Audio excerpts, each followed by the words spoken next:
Mari Emlyn ydw i, cyfarwyddwr artistig Galeri Caernarfon.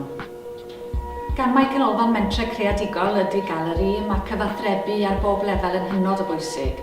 Ac wrth gwrs mae'r Gymraeg yn allweddol i hynny yma'n Galeri. Yn arbennig yng Caernarfon, sef un o drefi Cymreicia Cymru, ond swn i'n gobeithio bod o'n rhan o egwyddor unrhyw ganolfan mentre creadigol fel hon drwy Gymru i gyd, bod y Gymraeg yn cael lle blaenllaw. Ac yn wir o safbwynt Galeri, mae'r Gymraeg yn allweddol i bob dim dan ni'n neud yma. Mae o'n allweddol eto bod unrhyw un sy'n ymgeisio am swydd yn Galeri a sgiliau dwyieithog da. Ac mae hynna'n cynnwys Cymraeg ysgrifenedig da yn ogystal â Cymraeg llafar. Felly fyswn i'n annog unrhyw un fydde'n hoffi bod yn rhan o waith Galeri i gysidro hynny a cysidro pa mor bwysig ydy'r Gymraeg fel yn ffordd ni o gyfathrebu gyda'n cynulleidfa.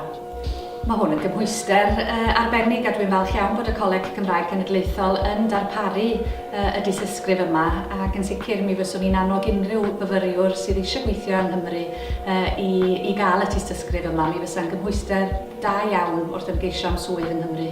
Mae profiad gwaith yn gweithio ddwy ffordd. Mae'n profiad gwaith i'r myfyriwr sydd yn cael blas ar waith i weld os ydy y math yma waith yn mynd i apelio at y myfyriwr. Mae o hefyd yn gweithio ar gyfer y cyflogwr i weld ydy'r myfyriwr sydd yn dod ar brofiad gwaith falle yn ymgeisydd posib ar gyfer swydd yn y dyfodol yn Galeri. Felly mi fyswn i'n annog myfyrwyr i ddod yma ar brofiad gwaith ac da ni roed y flaenoriaeth bob tro i Gymru Cymraeg.